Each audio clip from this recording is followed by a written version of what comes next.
who are engineers, leaders, and employees at all levels of government and the private sector, who are responsible for rebuilding, improving, and protecting our nation's transportation, water supply, water treatment, and solid waste systems, public transportation, and other structures and facilities essential for our citizens.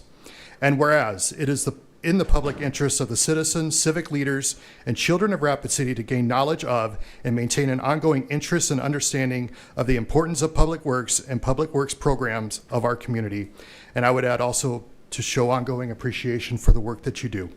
Now, therefore, I, Jason Solomon, Mayor of Rapid City, do hereby proclaim the week of May 19th through the 25th of 2024 as National Public Works Week in Rapid City, and I urge all citizens to join in activities and events designed to pay tribute to our public works professionals, engineers, leaders, and employees, and to recognize the substantial contributions they make to protect the health, safety, and advancing the quality of life for all citizens and visitors of Rapid City. And there we go. It is official. So thank you all.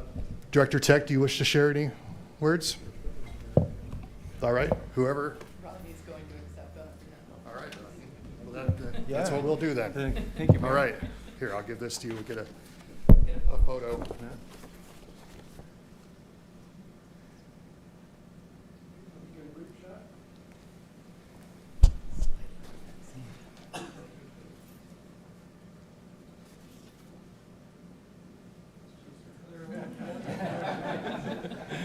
One big happy family.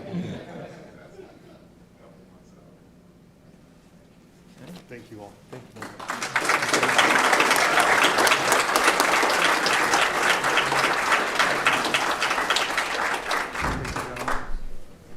Eric.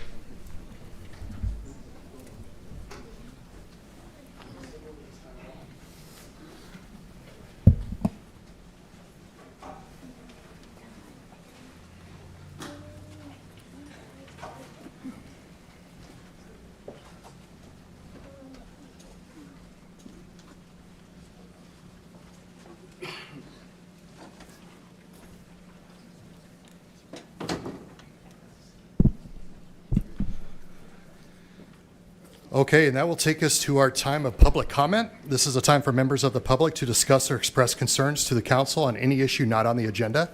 Action will not be taken at the meeting on any issue not on the agenda except by placement on the agenda by unanimous vote of the council members present. I do have a couple of general request forms. First, we will hear from Adrian Epp. As a reminder, you have 3 minutes. You'll have the countdown right above me. We'll be keeping a strict time limit tonight, so go ahead, Mr. Epp. All right, sounds good. I wanted to bring up the safety of our streets again, because the way that they're designed, it, I want to say, encourages speeding. They're built almost to highway standards, highway widths, with large clear zones, large clear zones, which is where they expect errant drivers to leave the roadway, like that apartment building that was hit the other day, a few weeks back, I think it was. But on a side note, ask a traffic engineer why sidewalks are in the clear zone, why they expect pedestrians to be hit. Anyway, I want to frame this in another way that I haven't so far, and that is that you need to understand kinetic energy. The formula for kinetic energy is 1/2 times mass and velocity squared. That's important. Velocity squared. It's not a linear increase. As your speed increases, your kinetic energy does not increase linearly. It's exponential. That means that if you're going 5 over the speed limit, that's not some minor thing. You are endangering people exponentially more than you would by going the speed limit. So we need to have another look at our street design. And putting cops on every corner isn't going to help, because that is a temporary deterrent. People will always speed when they don't see a cop around. And we need to look at our road design, putting things like chicanes in there to slow drivers down, narrowing roads, putting more things into the clear zone so that drivers aren't comfortable going fast, putting bump outs at crosswalks, and having islands in the middle of the road. All of these things encourage drivers to drive more cautiously, to slow down. So we really need to understand that we can't encourage the speeding in the city like we have. Thank you. Next, Brandon Ferguson.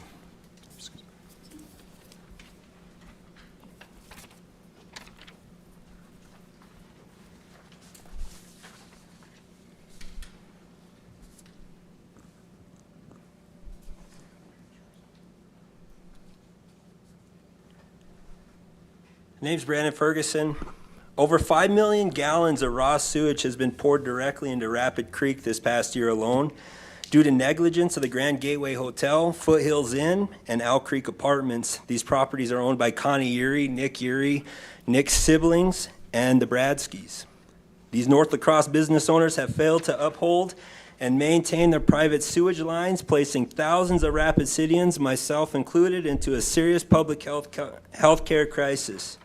I'm a resident of North Rapid. I live 150 feet away from this massive sewage spill. For the past year, community members living near Knollwood Park have smelt sewage daily, depending on which way the wind blows. Parks and Recreation moved forward with a plan to create Knollwood Park for the low to medium income families living in the immediate area. Parks and Rec came down, they marked sewage, water lines, done by Parks and Public Works. They discovered the massive spill overflowing from the manhole behind Owl Creek Apartments and Foothills Inn back in January, and they witnessed it pouring into the city streets drainage system. They marked the area with green flags and they left without reporting it. I witnessed the surveyor down there myself. I walked down there, I introduced myself and walked with him up to the sewage spill. We talked about the spill, and he said that he would have it handled by Public Works. I called the sewer. His name is Jesse. He arrived, saw the green flags, he jetted the line, and he told me that the line belongs to the Uries. He confirmed it was raw sewage and verified it was flowing into the storm drainage system. I made contact with Environmental Protection Agency. I called them, I told them what was going on. I told them that the flags were still on the site, the green flags from Public Works. They came down, they tried to take water samples the other day ago. Public Works denied them to take their samples, stating they were going to investigate the problem themselves. He did the own samples himself, he tested the water himself, and he came out with the answer today that there was no E. coli in the system. I understand that you want to look down on our homeless native population that are living along Rapid Creek, but they are not disposable casualties. They're human beings. This sewage is pouring into Rapid Creek. It's flowing up Cheyenne River. It's affecting not only Rapid City, it's affecting our fishers. It's affecting individuals that are getting irrigation for their crops. And it's going up onto the shores of our tribal lands. Cheyenne River has reported that human feces is being reported in the waters there. Why are you allowing this man to investigate himself and investigate his own crew when over 5 million gallons of proven sewage has now entered into our waterways? All right, time's up. Next, we have Ben Sherman.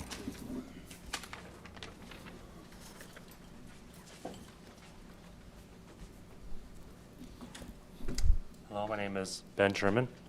I'm affiliated with Liberty and Justice for All. It's almost June, which is exciting. June is Pride Month, and there's a lot of events and activities coming up. Pride, what is pride? It's not the pride where you put yourself above others. That's not the pride we're talking about. We're talking about the pride that you have in your family, in your friends, in your community, and in your self-belonging. That's what Pride Month's about. So I'm super excited for that. There was a request put in for a proclamation. It historically has been granted. I would like the mayor's office to reconsider their decision to do a proclamation for Pride Month, as has always been done up until now.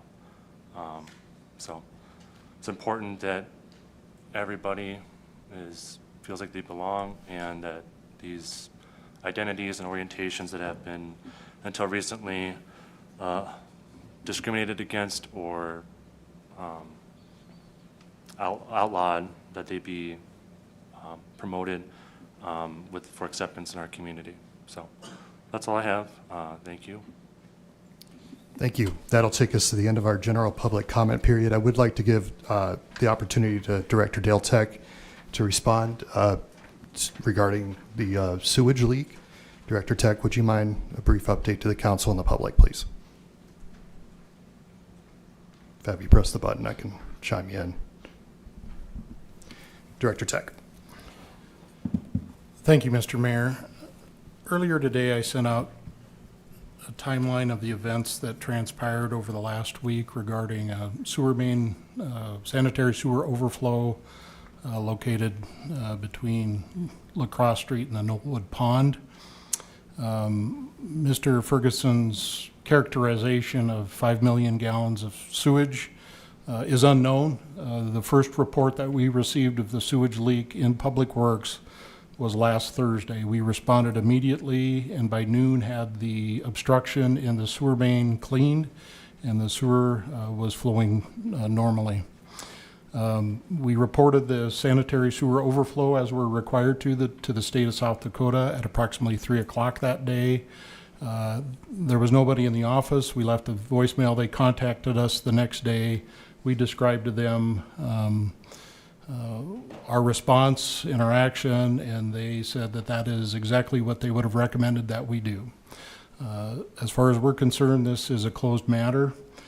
We tested water in the pond. The results aren't fully back yet. We did receive results back. There was a slight amount of E. coli in the sample that we took. And once again, Mr. Ferguson, I think, mischaracterized it. Anyone can go test that water. We have not told anyone that they cannot access that water to test. It is open. It's public land. Anyone can take a sample of that water. Anyway, the limits that we saw for E. coli, ammonia, as well as suspended solids were less in the water sample in the pond than what we are required to meet for discharge from our wastewater treatment plant directly into Rapid Creek. I truly believe that there is no impact to Rapid Creek due to this sanitary sewer overflow, and stand by that statement. Okay. Thank you for that update. I thought it was important to make sure that we have that information out there, and I'm grateful we addressed that quickly. Appreciate the citizens bringing that to our concern and you addressing it quickly. Nope, that's it. We're closing. We've closed public comment. We're now on to consent items 2 through 27. Would the council like to wish to remove any items from the consent calendar or vote on the remaining items? Councilman Pettigrew. I would like to remove 13, please. 13. Councilor Stroman. Number 9, please.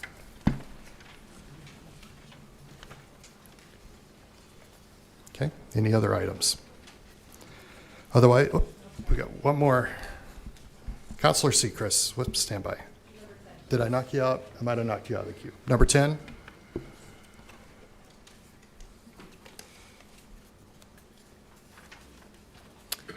All right, any other items to be pulled? Otherwise, I will take a motion to approve items 2 through 27 with the exception of 9, 10, and 13. Motion by Lehman, second by Roseland to approve. All in favor? Any opposed? Motion carries. Number 9, authorize mayor and finance director to sign agreement between the city of Rapid City and HDR Engineering, Inc. for professional construction administration services for the Water Reclamation Facility South Plant Improvements Phase 2, project number 20-2629.2, in the amount of $10,719,171. With that, we'll go to Councilor Stroman. Thank you, Mayor. I'd like to make a motion to reject number 9, and if I can get a second, retain the floor. Okay, we got a motion by Stroman to deny or reject with a second by Roberts. You have the floor. Thank you. This item obviously caught my eye. It's a large ticket item, $10,719,171 for says for professional construction administration services. And this is for the water reclamation facility improvements, and it's supposed to go a projected duration until the end of 2028. I just find that I need someone to explain to me how this can be this expensive to have administration services. I read through the contract. The contract does not satisfy me or give me any clarification.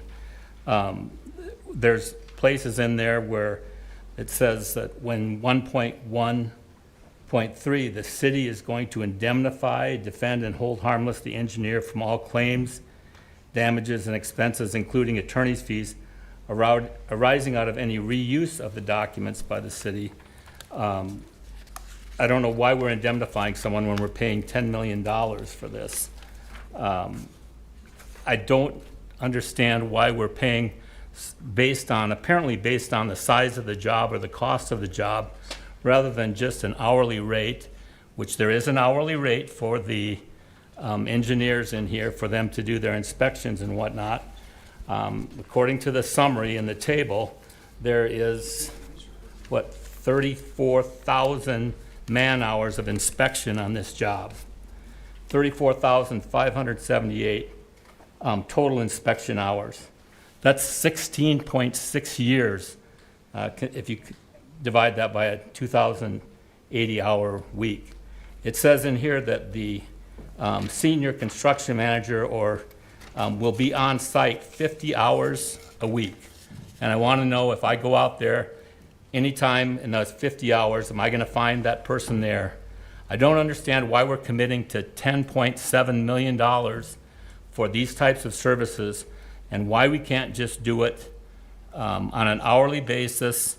We agree to an hourly rate, and then we just go through and they submit their bills on a monthly basis, which I do see in here that they're going to do that. So why do we have to obligate ourselves to $11 million when we don't know what's going to happen? I think it's the total labor on this contract is $7,541,050. I don't think that the city can afford to have these kind of expenses on these projects.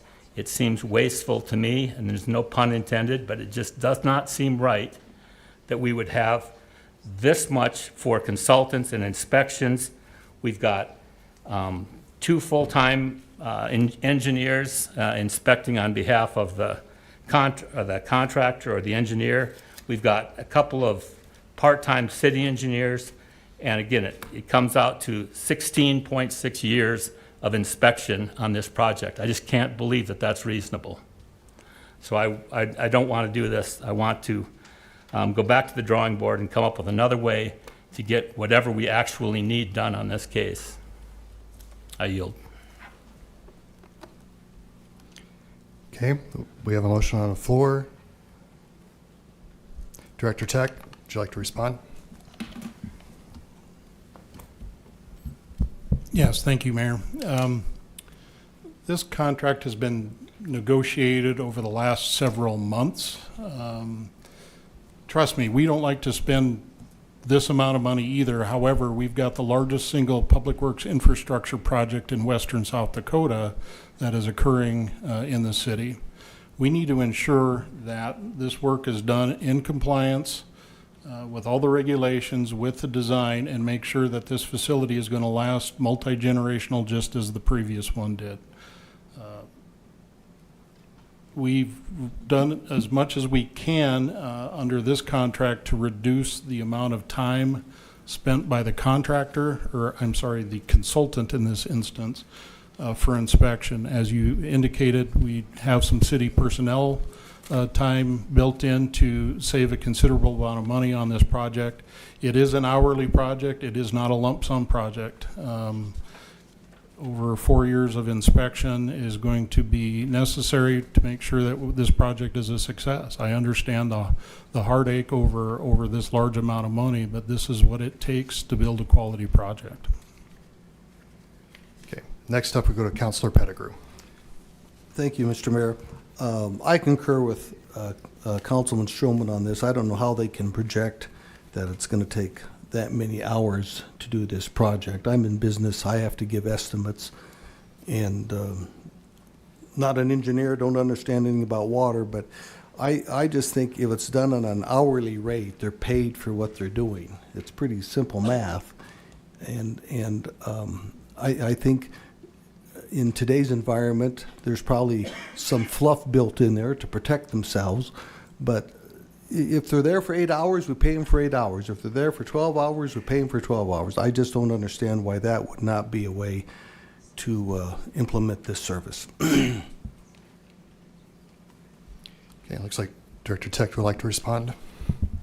Thank you, Mayor. I would certainly welcome any and all the council members that are interested. If you want to renegotiate a contract, we would be happy to sit down with you and go over the terms of that. I think, though, that this is a fair contract.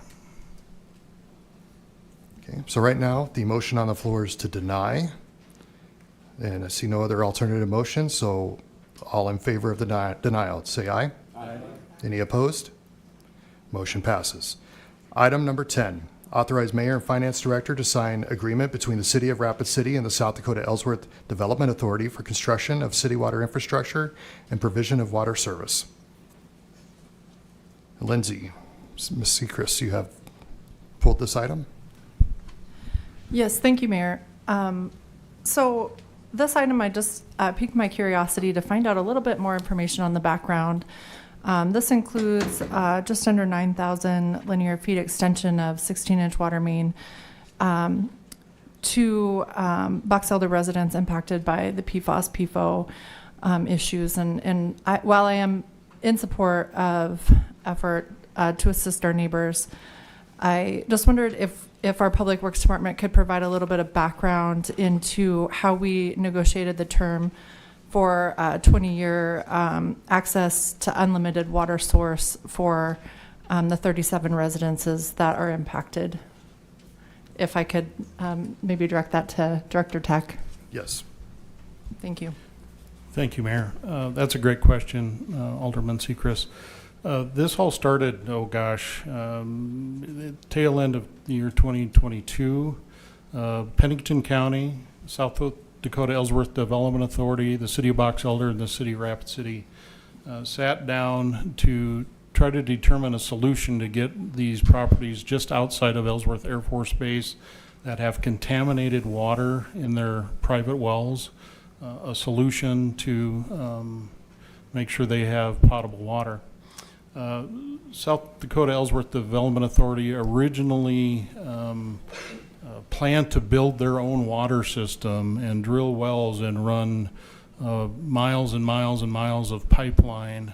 When we got together, we said there's got to be a better, simpler way to do that.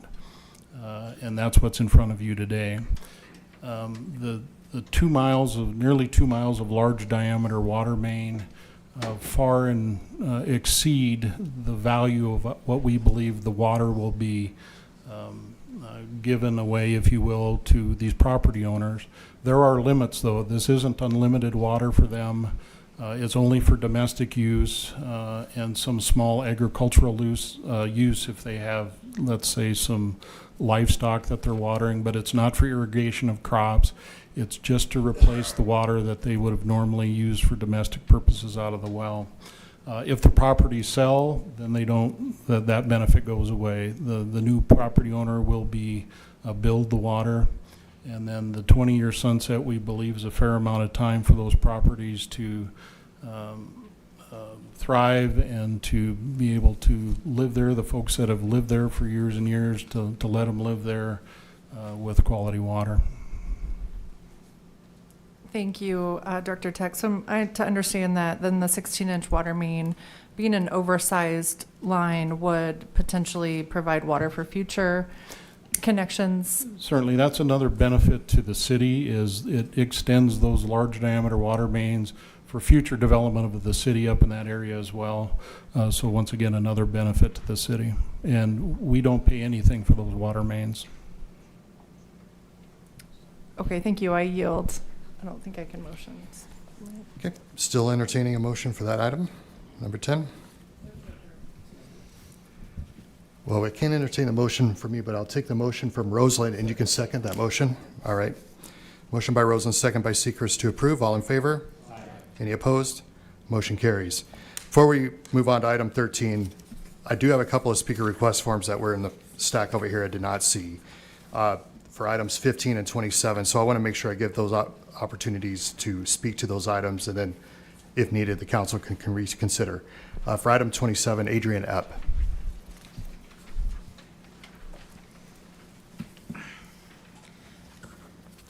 I just wanted to say that for the Safe Streets and Roads grant, that there are some excellent resources out there. Kittleston and Associates has helped some cities with this exact grant in the past. I believe also Strong Towns can probably also help with something like this. There are good resources that will help in the ways that I was talking about earlier. So I'm just putting those names out there for you. Thank you. Thank you. And for item 15, Brandon Ferguson.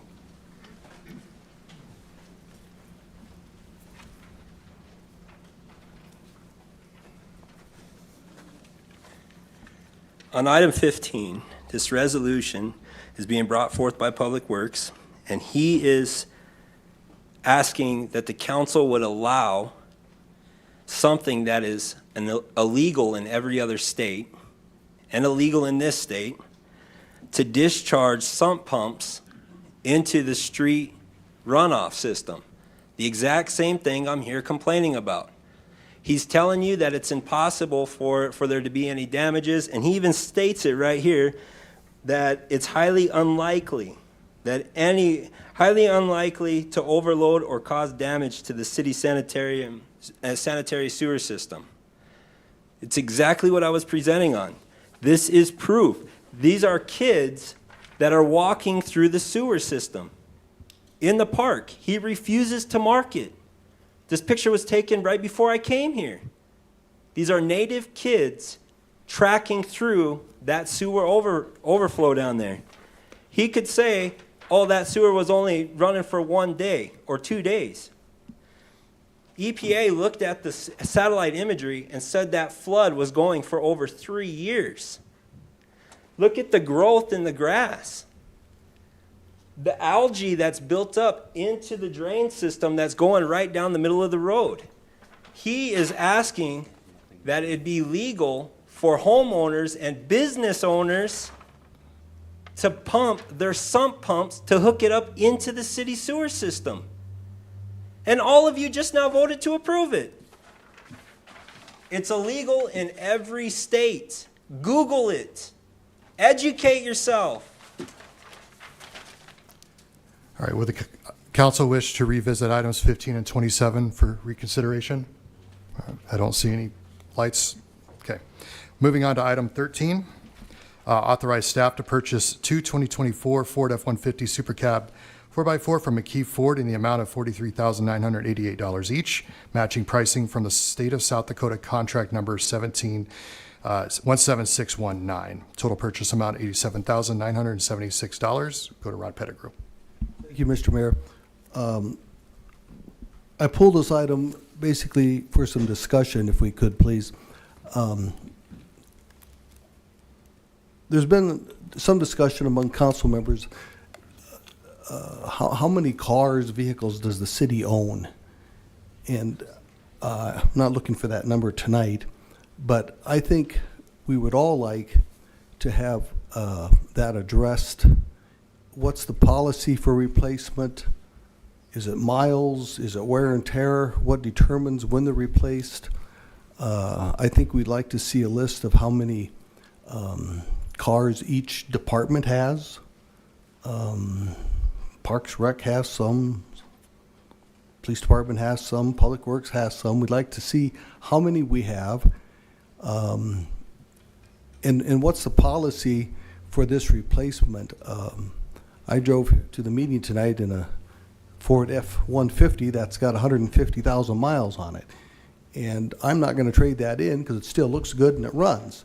And I just wanting to know the policy, why are we consistently buying vehicles? When we buy two, then are we getting rid of two, or is our fleet increasing in size?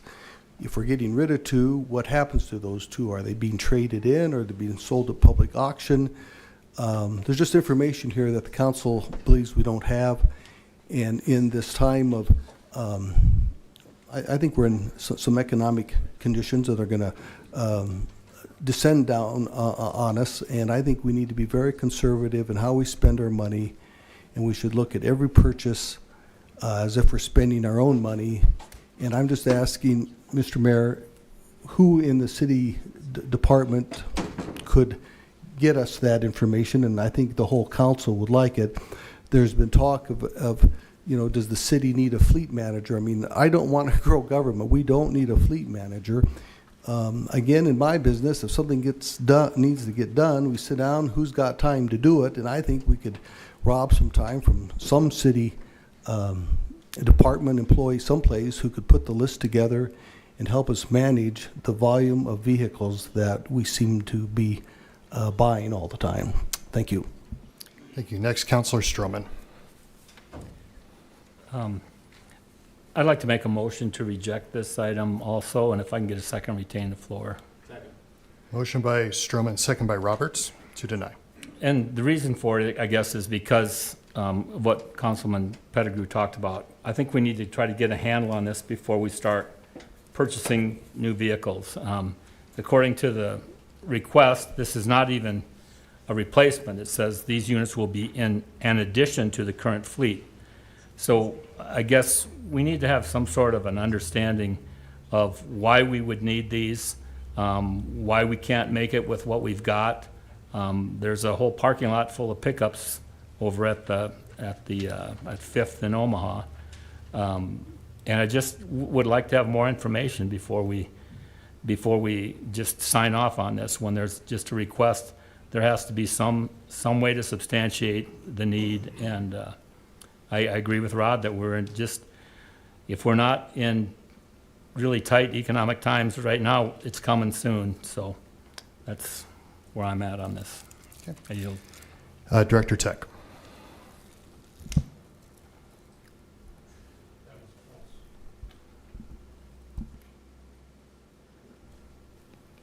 You didn't chime in? No.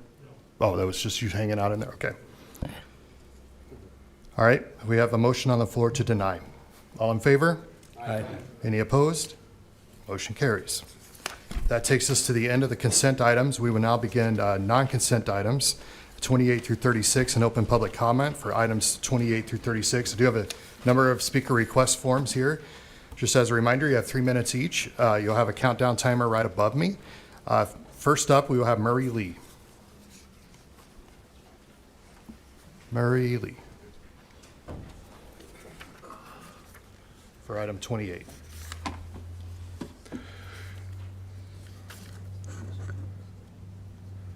Hello. Good evening. I appreciate you taking the time to allow me to speak. I have a few things to say on item 28. I was at the open house that was held for this to introduce that ordinance. It was kind of just really all it was an open house. There wasn't any sort of community feedback that I was aware of or that I saw or that I noticed. And in looking over the ordinance myself and looking at some of the changes that were proposed, these changes, they literally limit the involvement of tax-paying citizens here in Rapid City. And, one of the biggest things about, having a healthy democracy is citizen involvement, citizen engagement when you're talking about improvements or enhancements to a community. And if you don't do that, if you don't take into consideration folks that live here and are providing resources to fund these things, that actually weakens our local democracy. It weakens the tenets of our democracy that we hold so dear. And I just feel like the city of Rapid City should create an atmosphere that that lifts up and encourages entrepreneurs, community developers, community-led groups to be successful and to bring solutions and to be at the table and to have discussions and to be a part of that. You look at some of the things that the Vision Fund has been a part of, and they're really wonderful things. And I would just ask that you empower this community, the citizens of this community that pay taxes, that live here, that want to see things, exciting changes, that this can provide. And I just don't feel like enough time, well, I believe that not enough time was given to this ordinance. And I feel like my ask would be to remove it from consideration and work on it, or maybe start from scratch and involve the community and have real community discussions about this, because it would be, and I admire you all for serving our city, and you were elected by the citizens that live here, but it would be my hope, no, that's the wrong word, it would be my expectation as a citizen that as leaders that you would do that, you would engage the community that you're serving, and that you would take that into consideration and do that. So I appreciate your time, and thank you. Next, Sybil Hansen.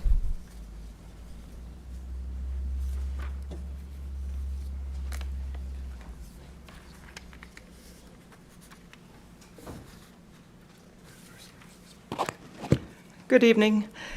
I'm here tonight because I would really like to express my opposition to the proposal. To change the mission of the Vision Fund goes against every reason this was created in the first place. This was created to enhance the quality of life for the people of Rapid City, not to do some maintenance on cars. It was to create experiences in the city, which is why it is such a great place to live. So to take away the community input on how the money should be spent, to really take that taxation and funnel it back into the city, I think that's a terrible idea, and I wish that you would remove your proposal. Thank you. Next up, Joshua Simpson.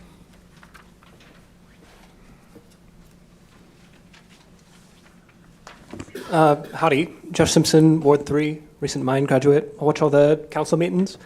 I think the Vision Fund has clearly had problems in the past, and the last couple of rounds of approved citizen projects have elucidated on this fact. As Councilman Pettigrew pointed out last week, it seems like these projects have become more flippant in relation to the original intention of the ordinance than some of the earlier projects that I think are perhaps better known. I think Councillor Maher is right that it is unfair to get the hopes up of the citizen committee members and the nonprofits who go through the effort to submit projects only to be ultimately denied by the preferences of the city council. I also think Councilman Roberts is right that some of the Vision Fund projects burden the city with additional perpetual maintenance costs that have to be drawn from the general fund, and that's probably not right. I'm fine with bond issuance language being changed to perhaps help address this.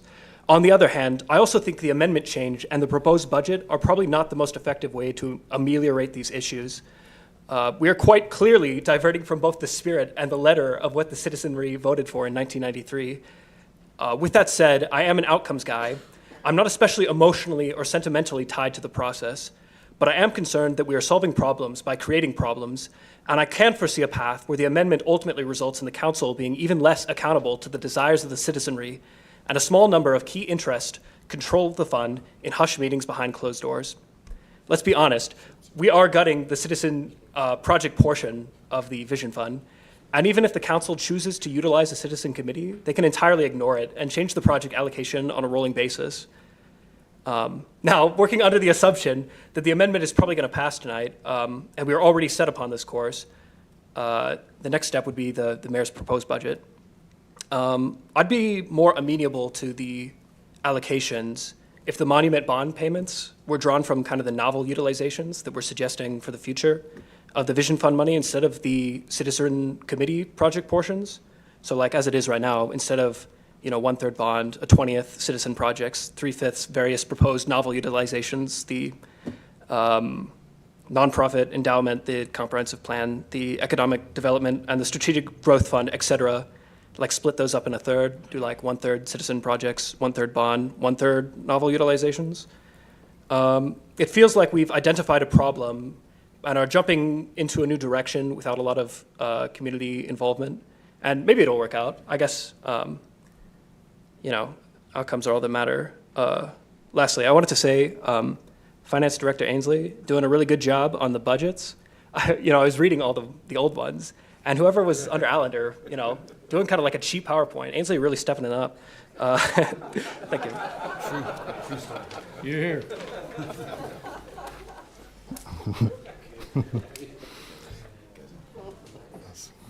Thank you. Item 28, we have Marcia Dunsmore.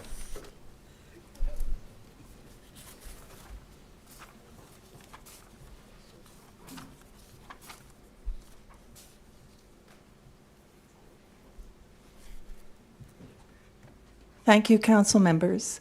I come tonight to ask you to not approve the second reading tonight.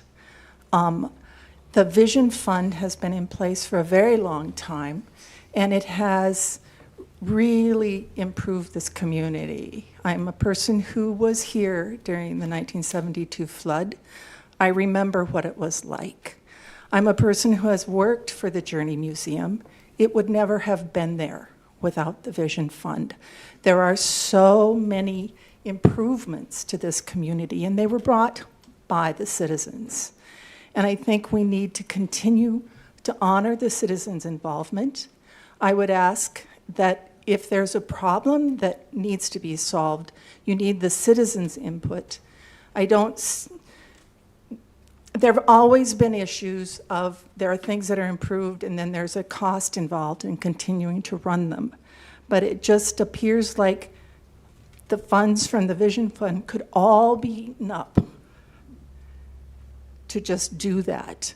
And that would be a sad loss for our community. So I would ask you to stop, to do some community forums and ask for more input. Thank you. For item 31, Adrienne Epp.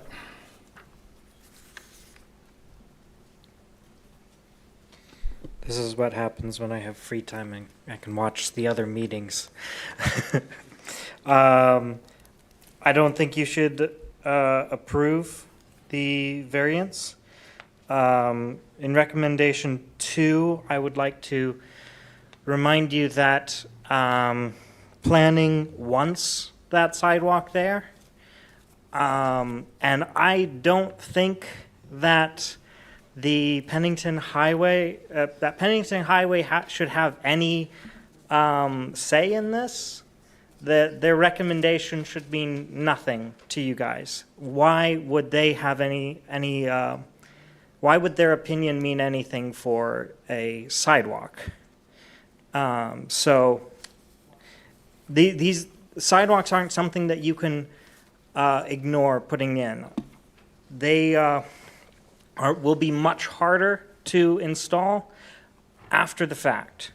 I remember Pettigrew, months and months back, made the point that yes, you can require somebody to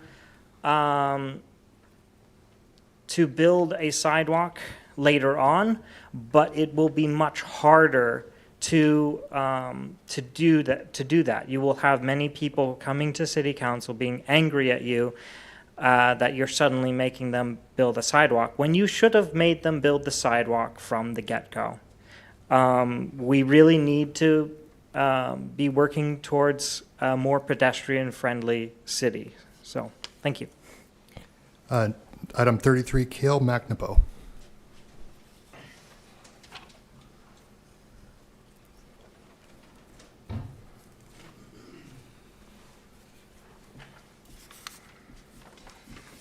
Thank you, Mayor and City Council. My name is Cale McNabo, Long Branch Civil Engineering. I represent the petitioner on this item number 33, and I appreciate your time, particularly at Public Works, where we had a lengthy discussion on this item. What we're looking at is a design exception request for the construction of Lacrosse Street, adjacent to Prairie Meadows South subdivision. The way it's set up, the major street plan has Lacrosse Street along the east perimeter of this subdivision, with half of it lying within the subdivision and half on the adjacent property owned by the Crossmans. Prairie Meadows South subdivision is within the incorporated city of Rapid City. The Crossmans property is in Pennington County. Now, we applied for an exception not to build Lacrosse Street in this instance, and part of it was granted and part wasn't granted. The part to not improve the water and sewer infrastructure was granted because that lies within the subdivision itself on a parallel road, including some oversized sewer main.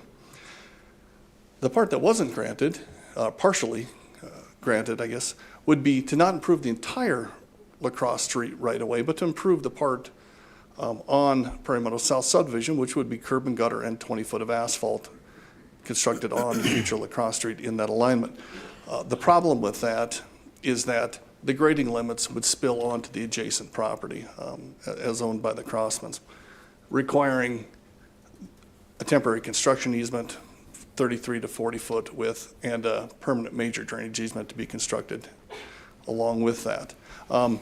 So those are some of the obstacles that we face in building essentially half of a road. When you think about putting curb and gutter on half a road, it also triggers putting inlets on that road, because once you've captured the water in the curb and gutter, the inlets come along with the party. And that's some of what drives the need for installing storm sewer into this project, and would require the, obtaining a major drainage easement from the neighbors as part of the project as well. So, ultimately, what we're asking for is to grant the exception to not improve that portion of Lacrosse Street, including the curb and gutter and the asphalt. And the road embankment, we've already proposed to essentially build as much of that as possible as part of this project. But because it's not, this future location on Lacrosse Street, it's not a section line highway, it's a quarter line. There's no statutory right of way to be able to build into on the Crossman's property without granting an easement, or them giving an easement to be able to put the road embankment on their property.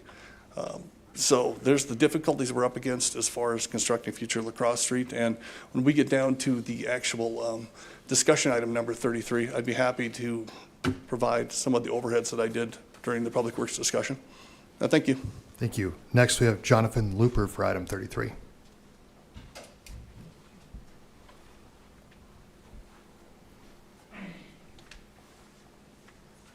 So we got a way to set this up, be able to see here. I think you set it right underneath that, right there, and we can transfer that over.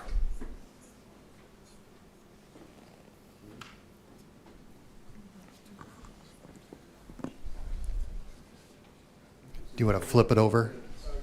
You got it? Okay.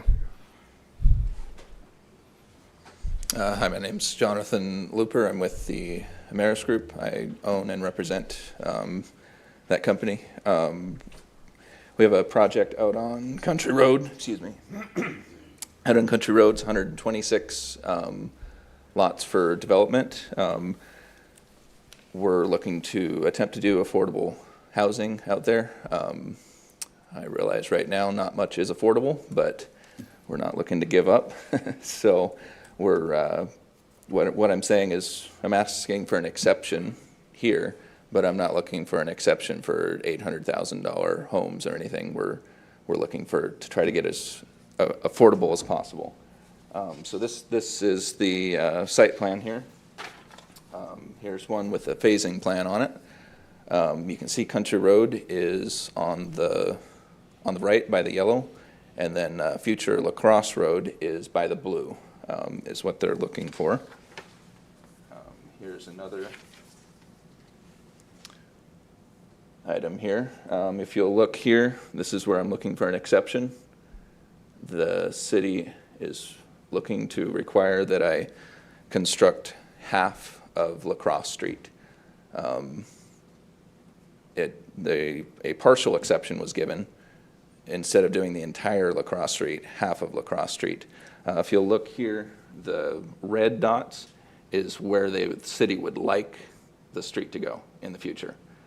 So right now, if I was to construct half the width of this road, it would connect to nothing, essentially. It would stop at my property line. I also like to point out there's 1, 2, 3, 4 parcels here that are all owned by somebody else, as well as somebody over here that owns, and they're here. I believe they might be speaking as well. But what I'm saying is there's a lot of roadblocks to this this project moving forward as far as the city getting this La Crosse Street all the way through in a timely manner. Another thing I would like to point out here is the yellow is in city. This is my project here. This is the city, and it's surrounded by county. I realize the county within 3 miles has control over roads, et cetera. But that's another roadblock to this street actually going through and eventually going into where La Crosse Street is currently. Right here, sorry, I'm having trouble seeing it here, but La Crosse Street ends somewhere over here, and there's a few other parcels in between. What I'm trying to get at is it's not really a short-term project to get that road through if it were a viable project. One last one here. This is my property line here. Oh, I guess we lost it. What happened there? Looks like your time's been up for a little bit, but what we can do is bring you back up for your item 33 if the council members so wish to dive into that more. I appreciate it. Yeah. Next, we have Spencer Kaufman for item 33. So Crawford, actually. Crawford, excuse me. Crawford, Sorry, Crawford. my apologies. No, that's fine. We'll get it cleared up. Honorable Council members, Mr. Mayor, I would like to briefly speak on the partial lacrosse extension that is being proposed as part of the 40-acre development by the Ameris Group on Country Road. I think that history can provide some useful insights on this particular case, as this is not the first time someone has tried to develop these 40 acres and not the first time the developer has determined that lacrosse at this location is not feasible. In 2002, the city issued a master streets plan for North Rapid. The 2002 master plan had lacrosse going from Seeger, where it currently ends, drifting toward the northwest and eventually merging into West Nike Street, which continues north into Meade County. The 2002 route followed the topography of the area, expertly weaving its way through the many peaks and valleys. This route also happens to go right through the middle of the 40 acres we are discussing this evening. In 2018, developers acquired the 40-acre parcel and decided it was not sufficiently profitable to have lacrosse running through their development. They proposed moving lacrosse entirely off their parcel into the neighbor's horse pasture. The neighbors objected, a hearing was held, and the idea of placing lacrosse along the property line was proposed. It should be stressed that this new location on the property line was not subject to any study, and it was not scrutinized by any engineer. Rather, it was a spontaneous suggestion to find a compromise. As it turns out, building lacrosse along the property line is enormously expensive. It requires extensive grading, so much so that the developer abandoned the project entirely because of the cost. In addition to the substantial dirt work and problematic drainage issues, we must also remember that this portion of lacrosse does not exist in a vacuum. If the road were to continue south, it would barrel between two homes and several outbuildings, perhaps necessitating their demolition. If lacrosse were to continue north from the proposed location, it would find itself in low-lying marshes that hold water year-round and a small seasonal creek for the next half mile. Perhaps this is why the 2002 plan avoided this location. Now, Washington-based Damaris Group has presented a plat that is nearly identical to the 2018 proposal, with La Crosse in the same problematic place. To no great surprise, the developer finds building La Crosse in this location to be cost prohibitive. Indeed, he has said that he would abandon the entire project before paying for La Crosse. Does this sound familiar? The question before the council this evening is whether to grant the appeal or not. I find both of these solutions unsatisfactory because granting the appeal and refusing it keeps La Crosse in the current location, bad location. Indeed, as I understand it, granting the appeal may be the worst of all the solutions because it lays the groundwork for the future road whose actual construction would be after the developer has returned to Washington, leaving the city and/or adjoining property owners to bear the full expense. I believe the most prudent way forward is to deny the appeal and invite the Damaris Group to submit a plat proposal that does not include La Crosse Street in this location. This is not a suitable location for an arterial street, and we should not move forward with a plat or development that includes its construction at that location. I would finally encourage the city to review the master street plan for this area to ensure we are building roads in the most suitable and cost-effective locations. Thank you. Thank you. Right on time, too. Item 34, Adrian Up.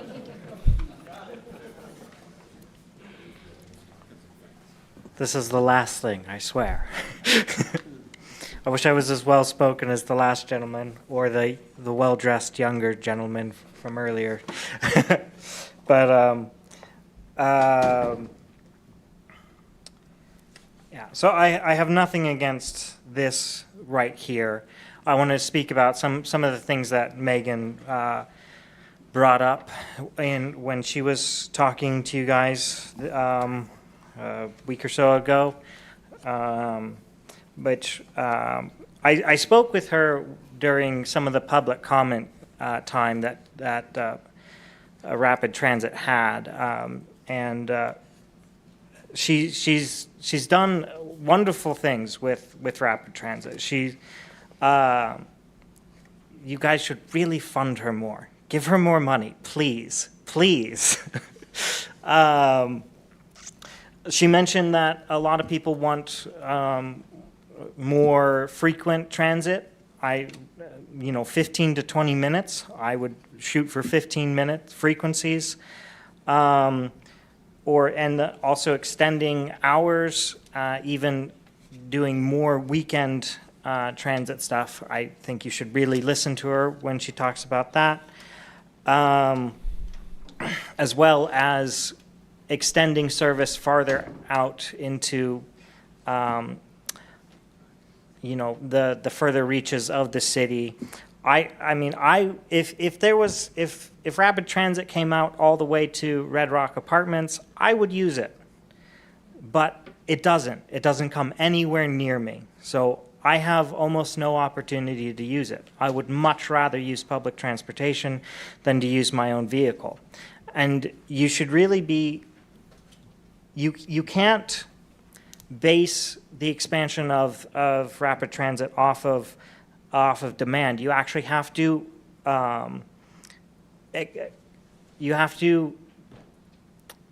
expand for the demand that you want. This is what they do with roads. They build with excess capacity. You should do this with public transit because that is a better way to increase the capacity of roads so that you don't have to widen roads. Sheridan Lake Road.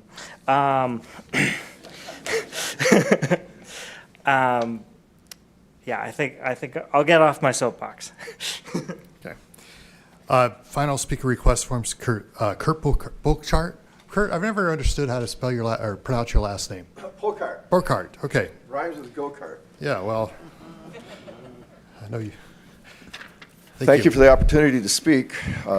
Yes, this is about the bus plan, rapid ride reroute, and I'm speaking tonight on behalf of just myself, but in my role as a member of the Board of Trustees at Western Dakota Tech, and I'm here to say thank you for bringing public transportation out to Western Dakota Tech. We've asked for this for a while, and we appreciate the fact that the city is working with Western Dakota Tech. My understanding is that there's a plan to build a bus stop out at Western Dakota Tech so that the buses will actually serve Western Dakota Tech. And I'm just here to say that I haven't seen the plan, but I would like to, and we're more than willing to work with the council and Rapid Ride to bring bus service to WDT, which we think is an important part of our community. Thank you, sir. So we will now close public comment for items 28 through 36 and begin with item 28, second reading of ordinance number 6617, an ordinance updating the process for approving expenditures from the city's capital improvement and vision fund by amending section 3.16.090 of the Rapid City Municipal Code. And we'll begin with Councilor Evans. Thank you, Mr. Mayor. I would like to make a motion to move this particular item, continue it to the September 2nd council meeting, and then retain the floor with the expressed intent of moving this so we have time to take public survey and get input from the population to find out if this is something that they would really like. Do I have a second for that? So the motion is to continue the council meeting in September 2nd. Second. Got a second by Stroman. The motion's on the floor. Do you have further comment? I do. The vision account may not be used to finance ongoing maintenance and operational expenses of the various city departments or of any buildings and or facilities included in the plan. This specific language contained in the current vision ordinance has twice been supported at the polls by the voters. The language acts as a fail-safe against wasteful spending and is the single tax whose resources are controlled directly by the citizens through its committee. This proposed ordinance removes those restrictions, allowing funding for projects that are expressly forbidden by the current law. I strongly oppose this change because I believe that tax money should never be spent in ways that are not approved by the voters. The current formula built the following: the original Civic Center, the Summit Arena, the Civic Center Ice Arena, the Public Library, the Swim Center, the Roosevelt Ice Arena, Main Street Square, Journey Museum, Performing Arts Center, Doll Arts Center, West and South Community Centers, Sioux Park Water Park, Parkview Water Park, Horseman Pool, Bookmobile, General Beatles School Community Facilities, Fitzgerald Stadium, Sioux Park Tennis Center, various softball, pickleball, skateboard facilities, various School of Mines shared facilities, including the soccer fields, the Mines football stadium, and various other nonprofit facilities such as the Boys Club. On and on. Tonight's vote represents the first step towards complete elimination of our Vision Fund and the end of projects like those I just stated. We can all agree that the Vision Fund in its current form has been an outstanding success, that it added immeasurably to our quality of life, and it should not become the savior for other budgetary shortfalls. Over the past 3 decades, the city has already diverted about 3/4 of that 2% sales tax into projects that the Vision Fund would not have normally funded. Further reduction of this Vision portion of the tax does not generate enough money to execute projects of a scale that significantly impact the quality of life here in Rapid City. To date, there's been no public forum allowing citizen input about changing this fund, and allusions have already been made that referring the entire 2% sales tax to a vote might be the ultimate solution to control our city spending. I pray this never happens, because reductions in staffing and services then become our only options. My motion tonight proposes waiting to vote on this until the voice of the citizens have been heard. Ultimately, my goal is to preserve the integrity of this Vision Fund and ensure that it continues to benefit all of the citizens of Rapid City as originally intended. As the old adage advises those with the wisdom to listen, if it ain't broke, don't go fixing it. Let's not break our forward-thinking and effective Vision Fund.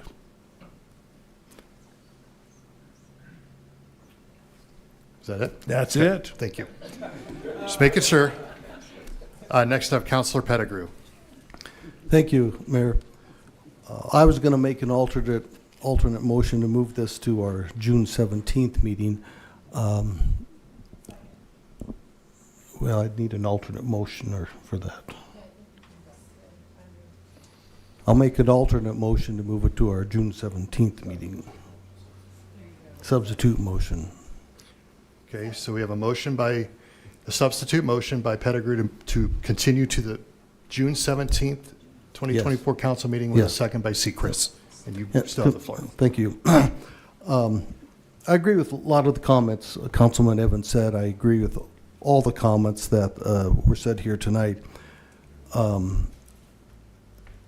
I I just don't believe the citizens have had input on this, enough input. I got myself in trouble the last time I commented on how people get news, but people just don't get news anymore the same way. And there's a lot of avenues, and I just believe Rapid City, people of Rapid City, they're busy. They, some read the paper, some watch TV, some look at their phones, but the story isn't getting out there and what this is about, and I don't know how we can change that. But I just do believe it's being rushed, it's being pushed through really quickly. I don't know what the hurry is. I don't know if there's a deadline we have to meet. And I don't know if June 17th is long enough.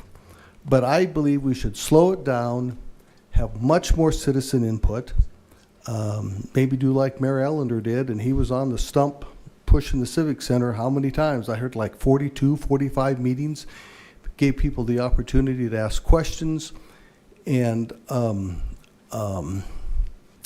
have a lot of input. Full disclosure here, I played in the symphony for years, municipal band. I was on the board for the Performing Arts Center, so I do like the arts. And I think this ordinance change will adversely affect what we've accomplished so far. So I would hope the council would support me and move this to June 17th, and that may not be enough. The heat will be on to get answers and create a dialogue to get more citizen involvement. Thank you. Thank you. Councilor Sechrist. There you go. My apologies. Okay. Thank you, Mayor.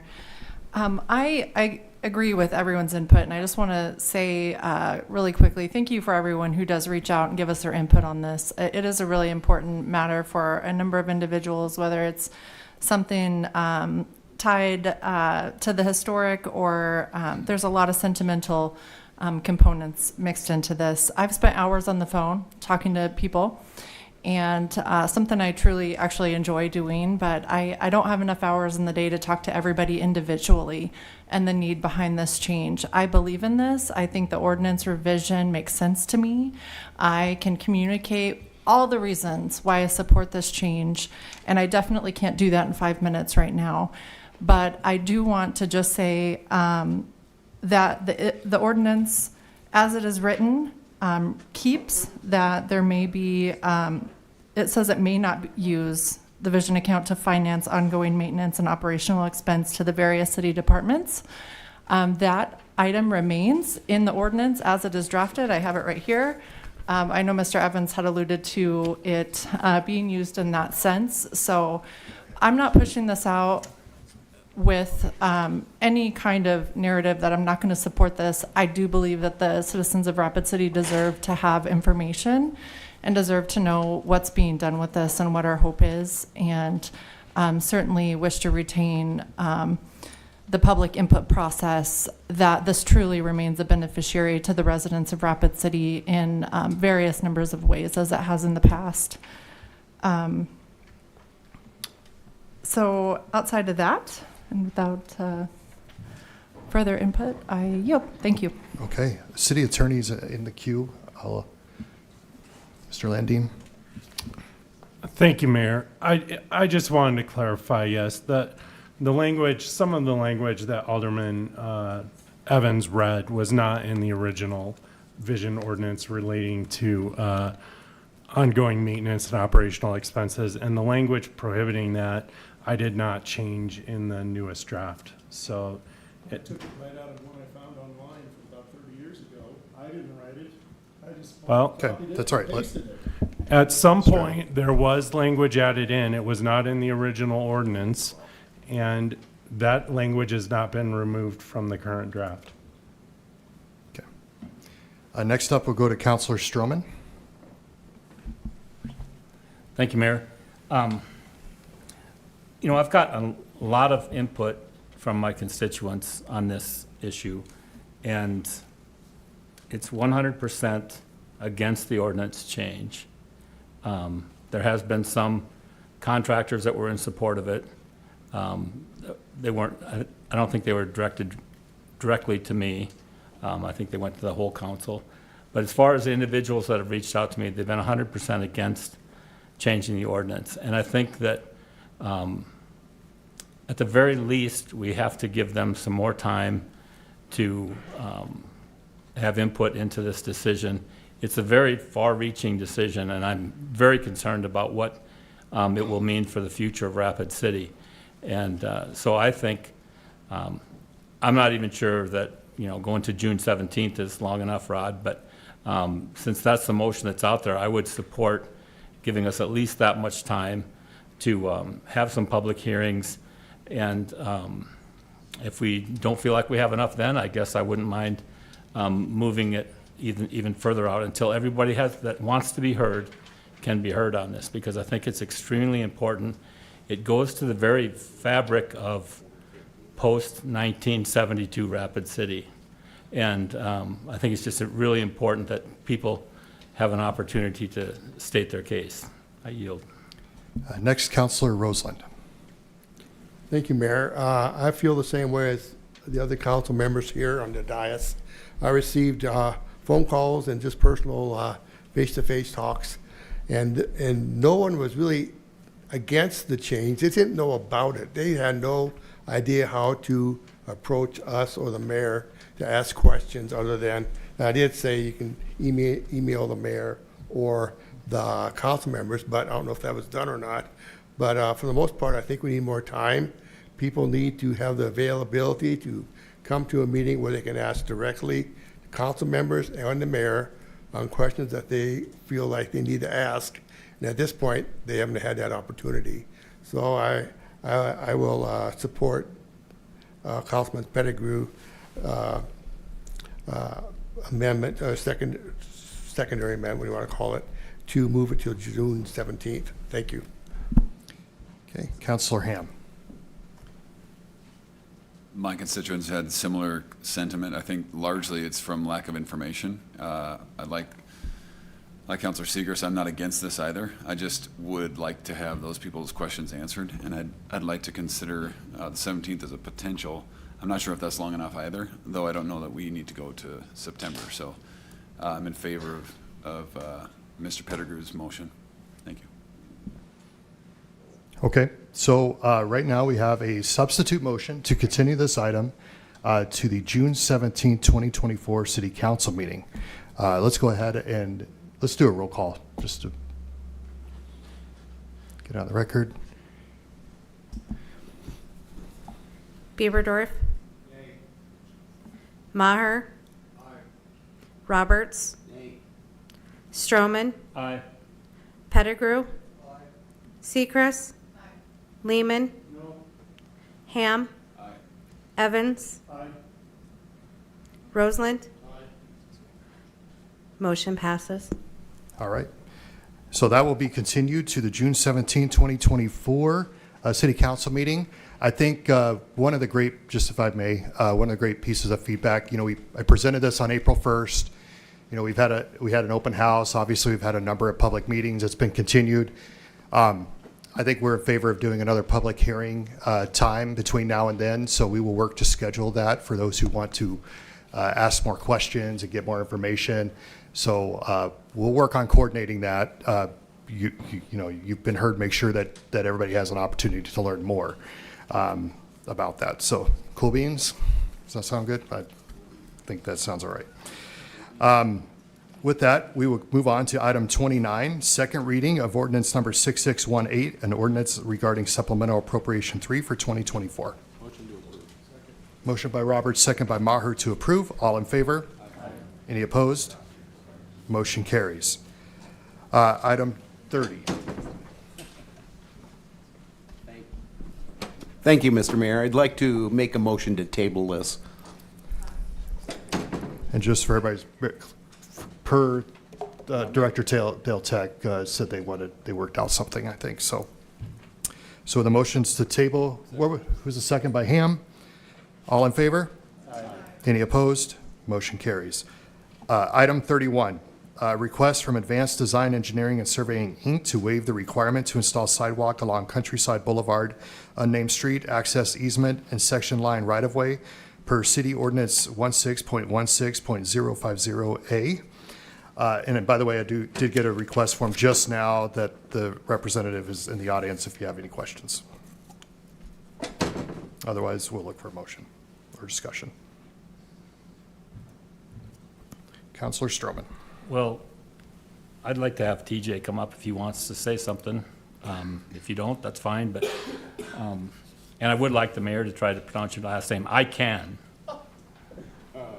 We'll let you announce it. Watanowitz. TJ Watanowitz. So there's quite a few miles of no sidewalks leading up to this development.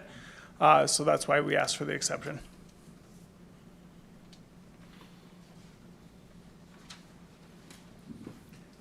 I don't think Your time? Okay, that's all he wanted to hear. All right. I just wanted him to have an opportunity. All right, Councilor Roberts, you have the floor now. Thank you. I'd like to make a motion to approve the variance, item 1 of 2, I guess this is. And number 2, I'd like to make the motion that we approve not installing the sidewalk. Okay, I'm writing down kind of what you wrote. So we have 2 recommendations here. So first part of your motion, just for clarity's sake, motion by Roberts to approve variance number 1, recommendation 1, and on recommendation 2, your motion is to approve not installing the sidewalk. Correct. And I have a second by Maher, I believe. So that's the motion on the table. Any discussion or otherwise, all in favor? Aye. Any opposed? Okay, motion carries.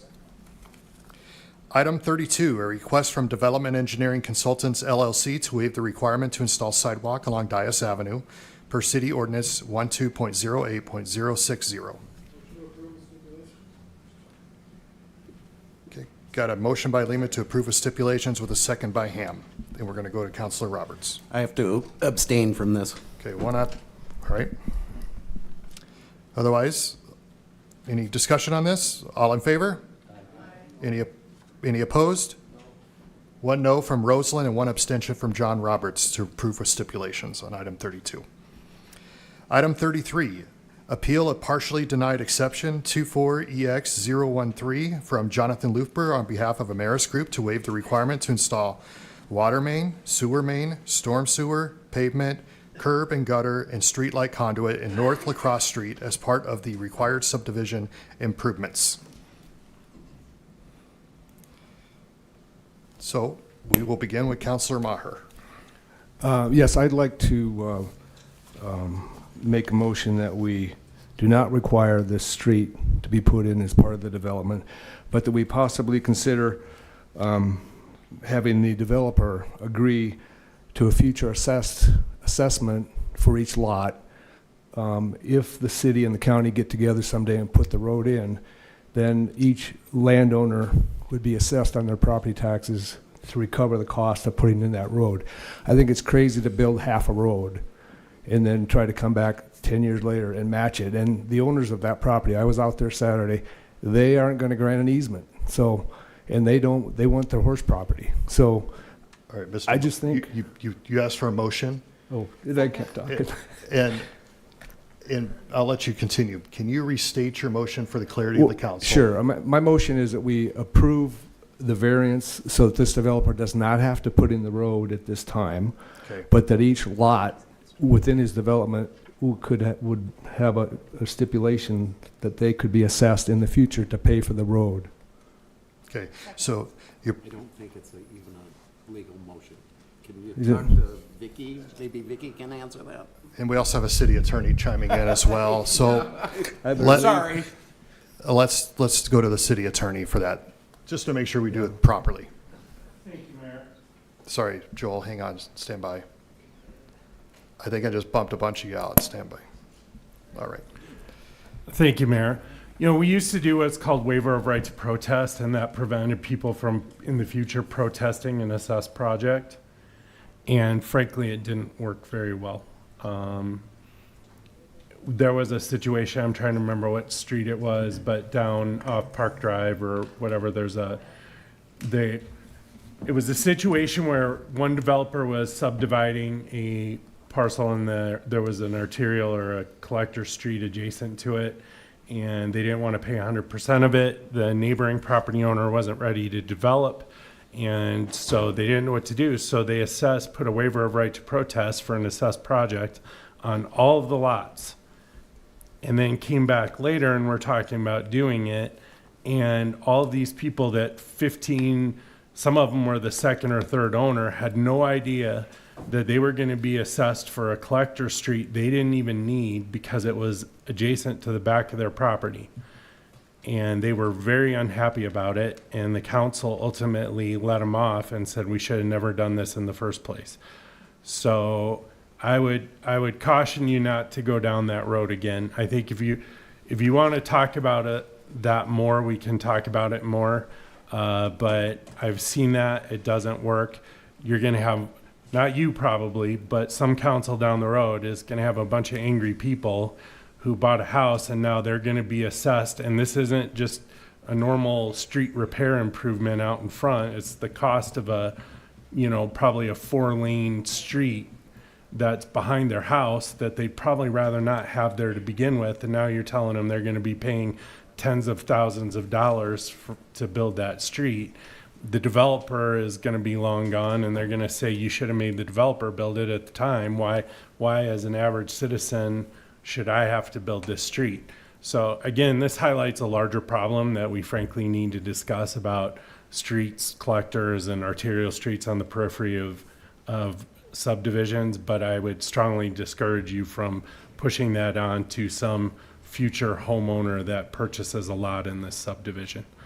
It's also going to be unfair because it's, at least if the developer did it, it's spread across every lot in the subdivision. But if you do it this way, then it's just going to be the lots adjacent. So if you buy a lot across the street, you're not going to get assessed for it. But if you have a lot adjacent to the street, now you're going to bear the cost of that street. So it's just, I've seen it. It creates a mess. I would discourage you from doing it. Councilor Maher, you still have the floor. Thanks for that information, Joel. I will withdraw my motion then. Okay. Maybe some discussion to get it clear. Yeah, I just, again, I just see this problem as we're going to kill this development because we're going to make somebody put in half a road, curb and gutter, and the neighbors don't want it. They're not going to allow an easement. Their land is in the county. This is in the city. And I know we fight with the county. We don't get along real well on roads that are different on each side. I just don't see how this road's going to get built. And so how do we make it, if we make him do this, we're basically killing his project. And I think the neighbors are okay with that. I mean, we all visited very friendly last Saturday. So I guess we can move forward, and I'll vote to give him the variance.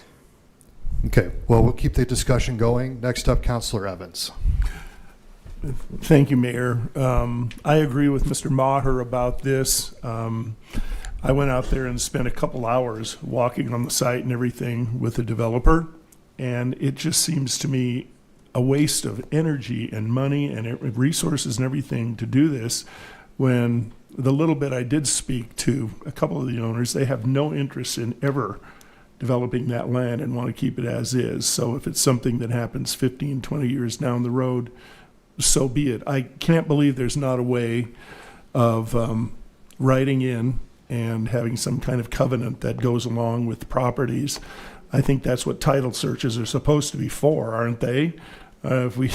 If you don't discover that stuff, well, then your title search wasn't very good. But to force them to do it now, frankly, I don't know how you'd do this, and I think it would add immensely to the cost of each one of these houses there at a time when people are trying to find ways to build homes that are affordable. So I would hope we would grant them this exemption in this particular case, even though I tend to be a person that always wants to hold people's sidewalk feet to the fire. In this case, I just think it's illogical and kind of silly to ask him to do something that's unbuildable. Thank you. I do have Director Fisher in the queue. Would the council wish to hear from her first? Okay. Just trying to go in order here. So, Director Fisher, you have the floor. Thank you, Mayor. I think I hit my button when they were asking for a motion, and then you went to the city attorney. However, if I might, I realize this is a dilemma for council. You have a situation where someone is trying to develop to put lots on the market. They've indicated tonight that those are going to be affordable. The issue is if we don't get some improvement today, then you're putting it on the taxpayers, because that's who's going to pay this. Down the road, the taxpayers are going to pick up the tab. We've had this similar situation happen, again, on Elm Avenue. That's the one that Joel was referencing earlier. Council did not enforce the waiver of right to protest contract that was signed in order to waive Elm Avenue. And so the property owner to the east of that road, he's just pulled out from developing it because it's got either going to be on him or he's going to have to finance a TIF in order to build that road. Most recently, we had one out at Reservoir Road. Similar situation as this, 40-acre development. They did not take access from this section of Reservoir Road.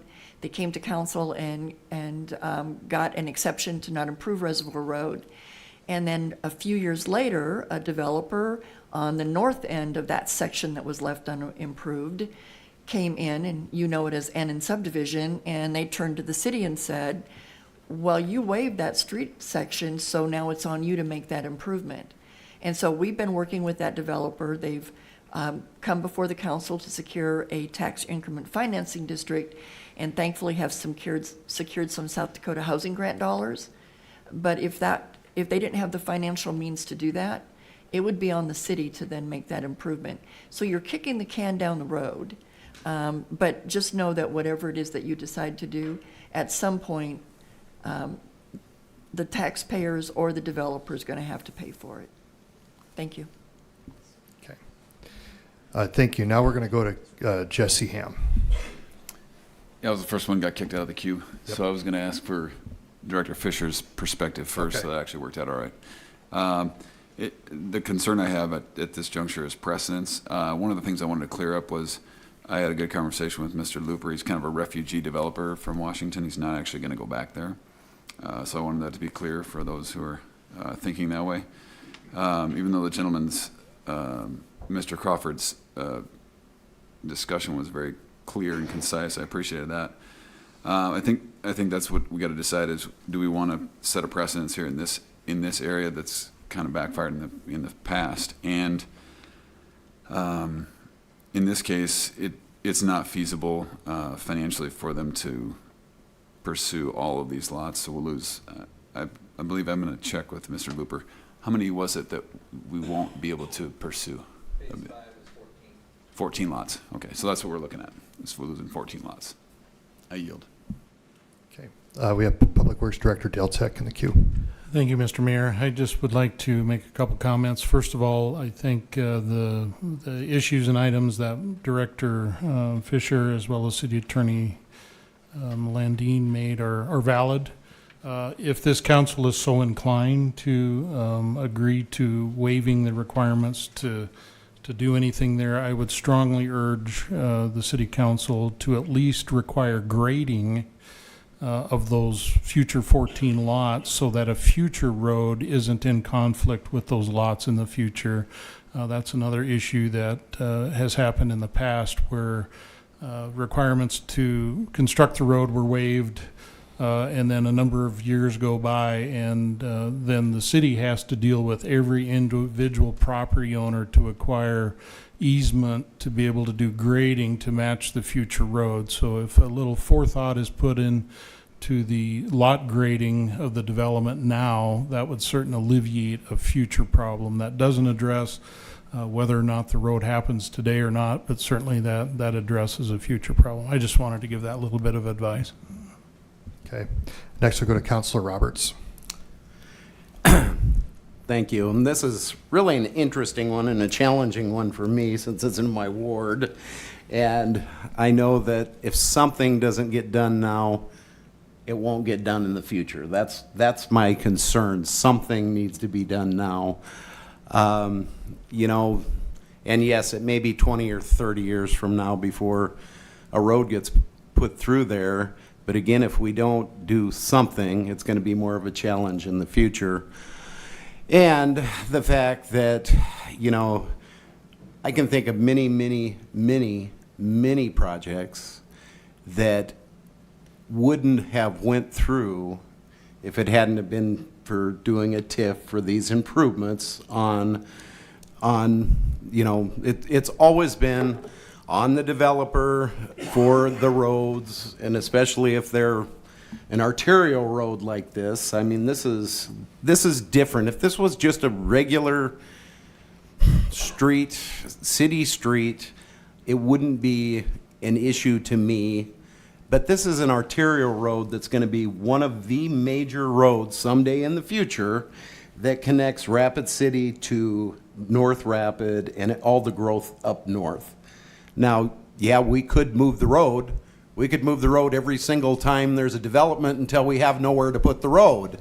So, and, you know, in 2000, I think it was 2012's, maybe it was 2010 street plan. When was the last major street plan we did? 2010 or 12, Vicki? Because I remember that's when I believe that location came through. We had a lot of discussion about different roads at that time. We did change and move some roads at that time that were in terrible places. But something needs to be done. I agree with Dale, at least the grading needs to be done. I also think minimum the drainage easement needs to go in there, because if we don't get that now, it's going to be even more challenging in the future to get that. You know, again, this is a challenging one. I personally think if any other developer in Rapid City would have to put the road in, they would go in and have to get a TIF. They'd have to do it. So, and I'll just go to Country Road West, to the west of there. That project was not feasible without a TIF. There was 1,200 feet of arterial road that there was no profit, zero profit in that project without a TIF. So anyway, thank you. Continuing the discussion to Councilor Sechrist. Thank you, Mayor. A few points left to be made, I suppose, from my perspective here. I want to just speak to the point of this being a really exceptional case that highlights the need for us to have that strategic revolving loan fund that's included in the proposed vision fund ordinance change in the mayor's plan that hasn't been necessarily approved but may be coming forward in the future. And so a lot of communities that strategically develop tend to identify areas where a housing development of this kind would be most suitably placed. And that includes the city going in and putting in the arterial roadways, adding the sewer and water connection, and saying, hey, this area is good to go to be sold for development. In this case, we have a water and sewer line, but we don't have the roadway. And so it is incredibly difficult. I honestly understand both sides of this. We went out and walked the properties as well as a small group of us. And, you know, I'm not in support of kicking the can down the road. We need affordable housing. And even at the $300,000 price point, we're in desperate need of that housing in this community. So I just think the one question I have that I would need to answer before moving forward with granting anything would be, and maybe Mr. Roberts alluded to this, but we've been kind of informed that the topography in that area might be a concern with the roadway going right through the section line, which is actually a fence line. You know, when you're out there and you look at it, it is a low-lying area. It is a natural drainage path. It does go through two houses, so two houses going to have to be displaced in the making of this road. So I guess I don't know who to ask that question to, but is this the right location for a major arterial road? Or, I mean, are we preliminary in that assessment? I guess so. I'm certainly unclear on that, and I direct that question to Vicki Fisher. So we'll go to Community Development Director Vicki Fisher. maybe. Thank you, Mayor. There you go.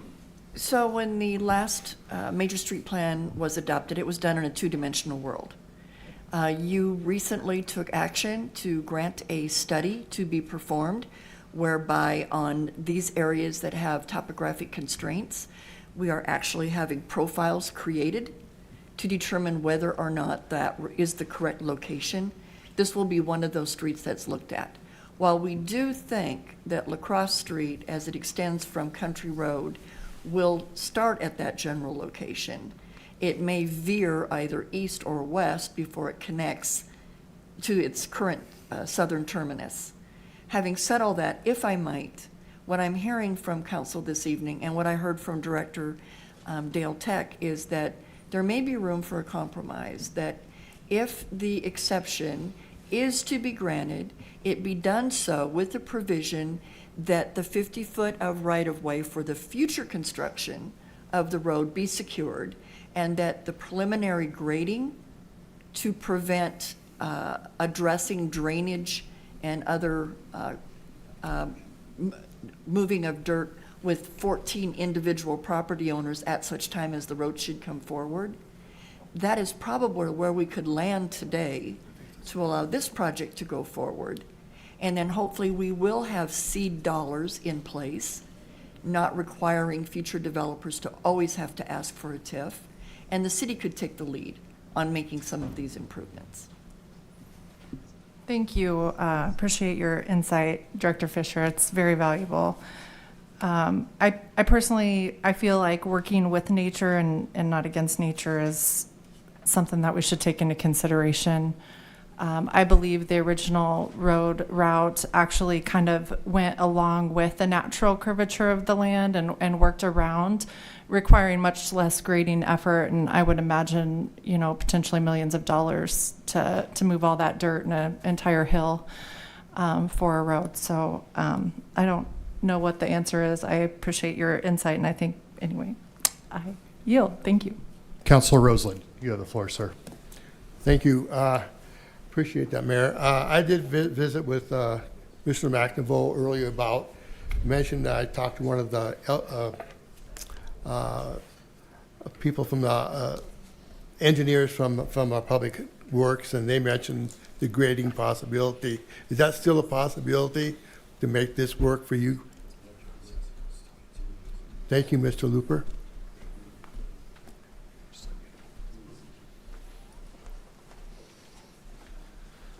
Thank you for the question. That is a possibility, and I would like to mention that we've actually already graded the entire site to the grade of where this future La Crosse Street, if it goes in, would be. So we're more than willing to do that, as well as we're already looking to dedicate the 50 feet that would be required on my side. So that is feasible. That would make the project feasible. And that is the outcome that I would be hoping for, and I think that is a reasonable compromise in this situation. Thank you. Thank you. Appreciate it. All right, next up, Councilor Stroman. Real quick, may I direct a question to Director Tech? Absolutely. So Dale, it sounds like you have the best suggestion as far as requiring the grading. Is that something that you can work on with the developer, or your department can? So we can, if this comes back, if we postpone this for a while, you can maybe have a solution worked out?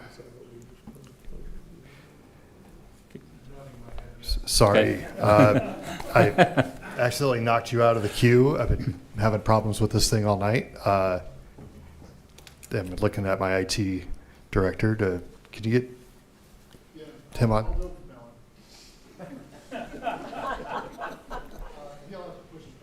Will you push your button again, Director to Tech? I'm not seeing him pop up on my menu, Jim. There we go. All right. Thank you, Mayor.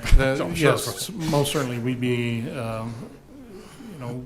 absolutely willing to sit down and see what the grading situation would look like for a future roadway, and make sure that the lots adjoining that would be favorable for future road building. Thank you. I think that would make me a lot more comfortable with this if we put this off for a while, so you could get that resolved, and I appreciate your efforts, and I yield. All right, next we'll go to Councilor Pettigrew. Thank you, Mr. Mayor. I was out at the site on Saturday as well, and I want to thank, is it Crawford? Yeah. They were very kind, and they were courteous enough to invite Mr. Looper to attend that meeting as well, and I thought that was a very good faith effort. To me, this is a perfect example on why we have to change the way the city is growing.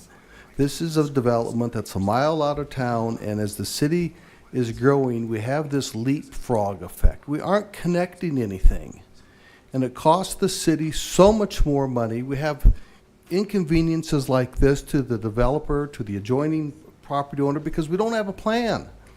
So I'd like us, in the future, instead of leapfrogging all over the place, let's come up with a plan, and let's have a planned growth versus what we're dealing with tonight. I would just like to make a correction, because the Public Works, Mr. Looper, made the comment that to put that road in, he's going to have to assess those 14 houses $37,000 each to pay for the road. Well, that's the incorrect way to do it. You would assess all 126 lots for the cost of that road, because that's the cost of putting in the development, and each house would only be paying about $3,400. If we don't do it now, good example, I live on St. Cloud Street, and as Roger Hall knows, they redid my street, and they came in, and they have to move fences. Some instances, there are swing sets, maybe some sort of retaining wall. They have to inconvenience not only the homeowners at a later date, but it's going to be an expense to the city. I'm assuming the reason Mr. Looper purchased this land is that it was inexpensive, less costly than buying it closer. So if you're going to save money moving out, then I think you have to be responsible and pay for the developments that the city's asking for now. A comment was made that it's a country road is a road to nowhere. It will go or will connect. That La Crosse will be a street to nowhere. It will connect, as I look at the map, to country roads. So it will help get people out of his development. I'm aware there's been other developments in town where we've granted this exception or whatever, not to put it in. Developer says, yeah, I'll do it later. And you know what? The developer leaves town and it doesn't get done. I have no faith that we can come to any agreement with any person, not picking on Mr. Looper, that it's going to get done at his expense. The city's going to end up paying for this, and I just think that's the wrong way to develop Rapid City.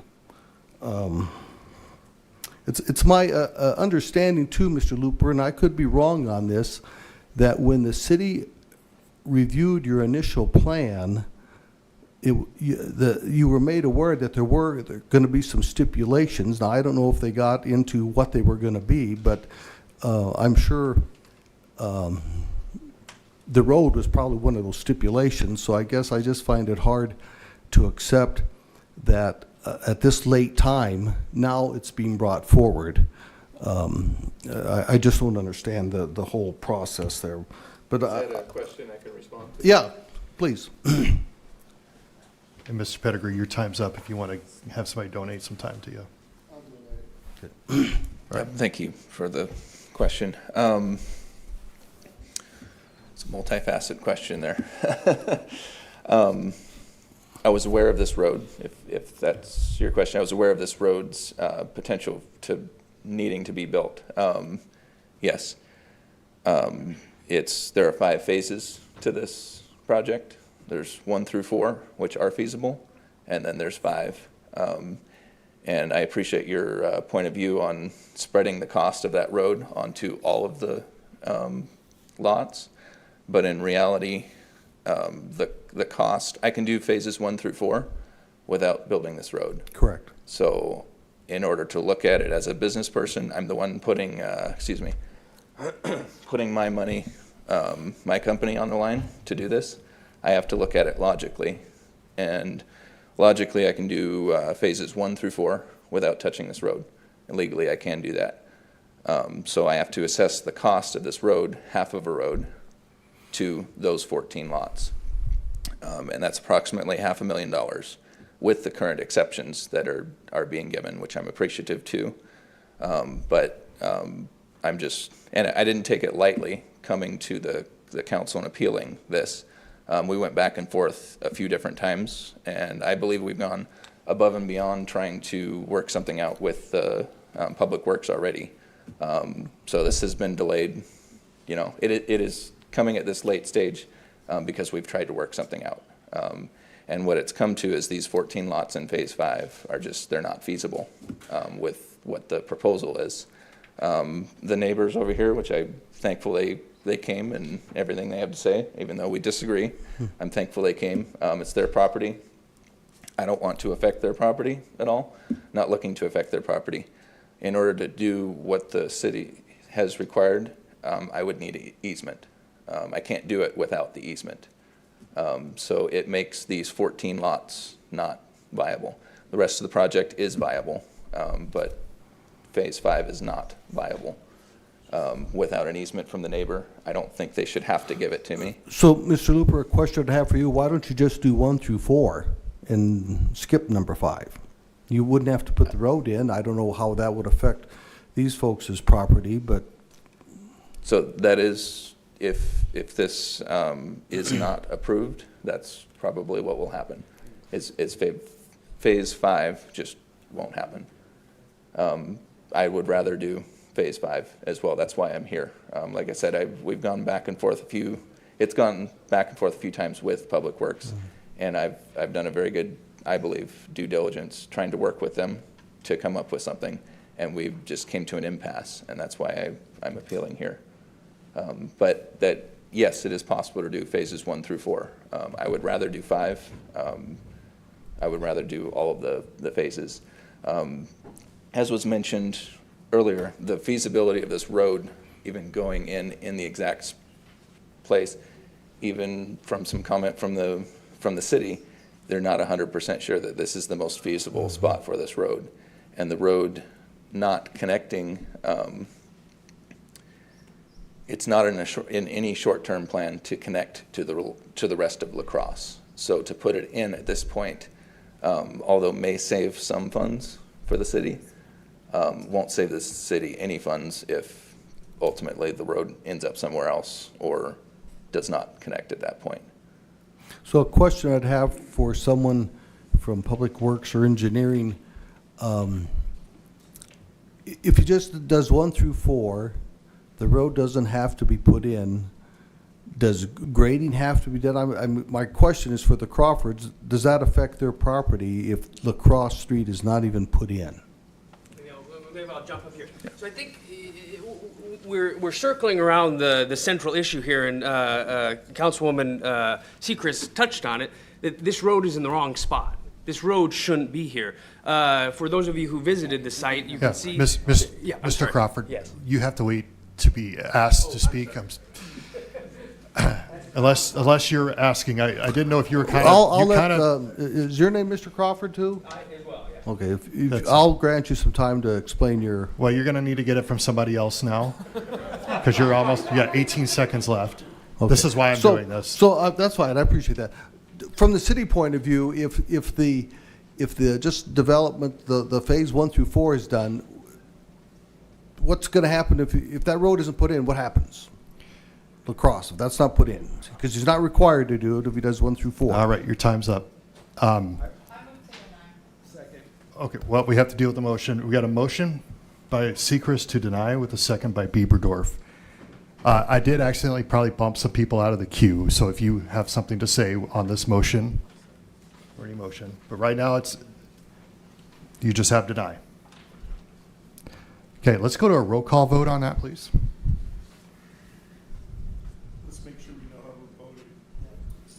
We're voting to deny, so if you say yay, that means we're not granting the exception. That is the way this one is written up here. Correct?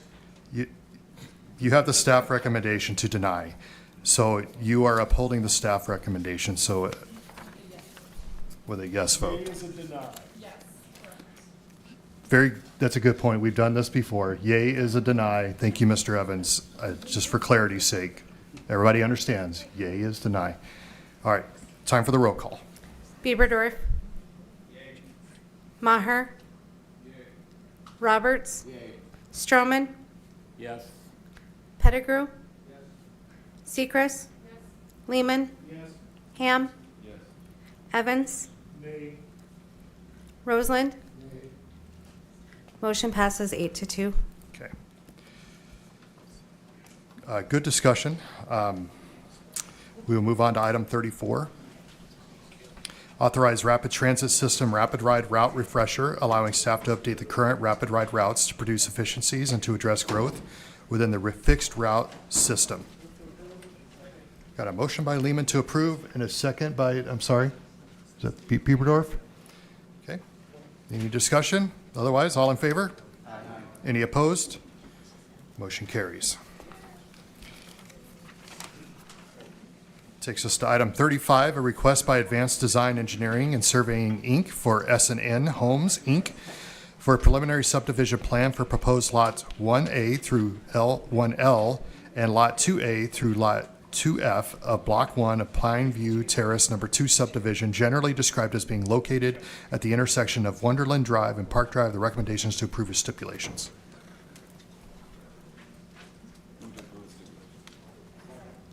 Motion by Ham to approve with stipulations, second by Roseland. All in favor? Any opposed? Motion carries. Item 36, approve the attached list of 2024 through 2025 malt beverage South Dakota farm wine renewals per verification and approval from the Rapid City Police Department and Rapid City Fire Department. Motion by Roseland, second by Lehman to approve. All in favor? Any opposed? Motion carries. That takes us to public hearing items 37 through 42, and we will open public hearing comment period for items 37 through 42. I do not have any speaker request forms, so we will close the comments for public hearings and move on to consent public hearing items 37 through 39. Would I have a motion, or we got to stand by? Finance Director Daniel Ainsley is chiming in. Thank you very much, Mr. Mayor. We would ask that you would deny number 37. The dates are wrong, and so we would like to bring that forward again at a subsequent meeting. Sure, yeah. The motion to table item 37 was seconded by Ham. All in favor? Aye. Any opposed? Motion carries. To have an approval for 38 and 39. Lehman? Okay. Motion by Seacrest, second by Lehman to approve consent items 38 through 39. All in favor? Aye. Any opposed? Motion carries. That would take us to the end of consent public hearing calendar. We will move on to non-consent public hearing items 40 through 42. Item 40, a second reading of ordinance number 6614, an ordinance amending section 17.06 of chapter 17 of the Rapid City Municipal Code, a request by FMG Engineering, Inc. for Western Dakota Technical College for rezoning request from public density to medium density residential district for property generally described as being located north of East Highway 44 between Mickelson Drive and Valley Drive. Motion by Ham, second by Roberts to approve. All in favor? Aye. Any opposed?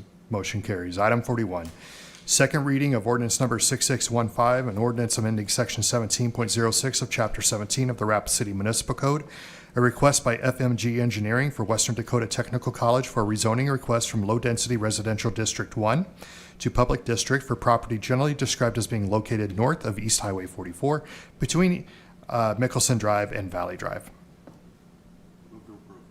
Motion by Roberts, second by Lehman to approve. All in favor? Aye. Any opposed? Motion carries. Item 42, second reading of and recommendation of ordinance number 6616, a request by City of Rapid City to consider an application for an ordinance amending area regulations in sections 17.10.050, 17.12.050, 17.38.040, 17.44.050, 17.60.030, 17.62.030, and 17.64.030 of the Rapid City Municipal Code. That was impressive. Move to approve. Got a motion by Roberts and a second by Evans. All in favor? Aye. Any opposed? Motion carries. Take a motion to enter executive session. Motion to adjourn. Seriously? Yeah. executive session? I don't want to skip it. Seriously? There's no second to it, but. Okay. Do we have a motion by Roberts, second for executive session? Got a second by Maher, all in favor? Aye. Any opposed? No. All right. We're in executive session with one no. You just want to go home.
Do we have a motion to come out of executive session? Got a motion by Roberts, second by Evans to come out of executive session, and we will move on to the bill list. And with that, we will go to Finance Director Daniel Ainsley. Maybe. I'm telling you, I am pushing this button correctly. John's watching me. Yes. Total bills are, thank you, Mr. Mayor, the total bills for tonight, $13,402,140.05. Move to approve. Got a motion by Roberts, second by Bieberdorf to approve the bill list as stated. All in favor? Aye. Any opposed? Motion carries. Do we have a motion to adjourn? Motion by Lehman, second by Roberts to adjourn. All in favor? Aye. All right, we're adjourned. Thanks, everyone.